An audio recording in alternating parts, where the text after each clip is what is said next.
ರೌದ್ರ ರೂಪ ತಾಳಿದ ದೂದ್ಸಾಗರ್ ಜಲಪಾತ. ರೈಲ್ವೆ ಹಳಿಗಳ ಪ್ರವೇಶ ನಿಷೇಧ. ಗೋವಾ ಮಾರ್ಗದಿಂದ ಮಾತ್ರ ಪ್ರವಾಸಿಗರಿಗೆ ಅವಕಾಶ.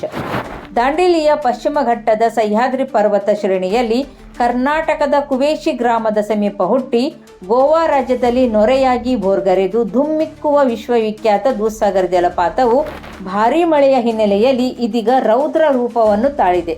ಜಲಪಾತದ ಅಪಾರ ಜಲಪ್ರವಾಹ ಪ್ರಕೃತಿ ಪ್ರಿಯರನ್ನು ಮಂತ್ರಮುಗ್ಧರನ್ನಾಗಿಸುತ್ತಿದ್ದು, ಮಳೆಗಾಲದ ವೈಭವವನ್ನು ಕಣ್ತುಂಬಿಕೊಳ್ಳಲು ಜನರು ಉತ್ಸುಕರಾಗಿದ್ದಾರೆ.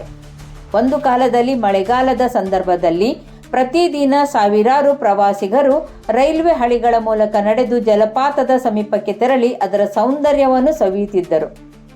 ಆದರೆ ಸುರಕ್ಷತೆಯ ದೃಷ್ಟಿಯಿಂದ ಈಗ ರೈಲ್ವೆ ಇಲಾಖೆಯು ರೈಲ್ವೆ ಹಳಿಗಳ ಮೇಲೆ ನಡೆಯುವುದಕ್ಕೂ ಹಾಗೂ ರೈಲಿನಿಂದ ಇಳಿದು ಜಲಪಾತದ ಬಳಿ ತೆರಳುವುದಕ್ಕೂ ಸಂಪೂರ್ಣ ನಿಷೇಧ ಹೇರಿದೆ.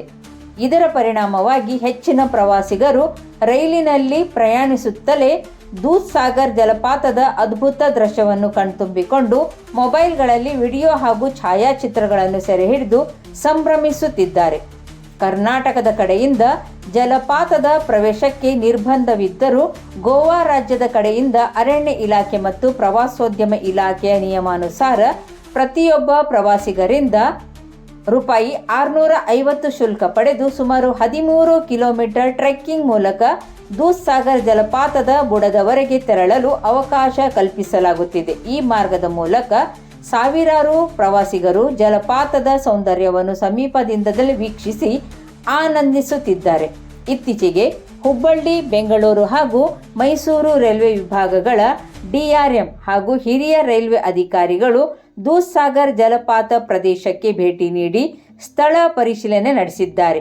ಮಳೆಗಾಲದಲ್ಲಿ ಪ್ರಯಾಣಿಕರ ಸುರಕ್ಷತೆ ಹಾಗೂ ಮುಂದಿನ ಕ್ರಮಗಳ ಕುರಿತು ಅಧಿಕಾರಿಗಳು ಪರಿಶೀಲನೆ ನಡೆಸಿರುವುದಾಗಿ ತಿಳಿದು ಬಂದಿದೆ.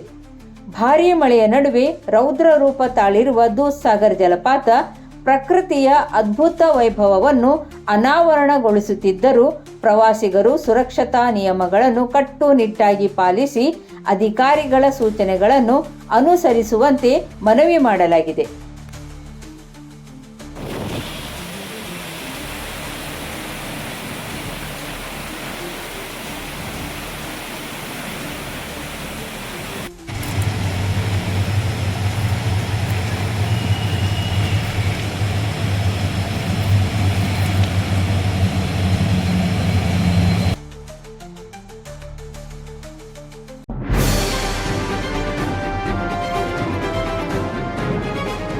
ಇದು ಖಾಲಿ ಡಿಜಿಟಲ್ ವಾಹಿನಿ, ಸತ್ಯ ಮತ್ತು ಸ್ಪಷ್ಟ ಸುದ್ದಿ.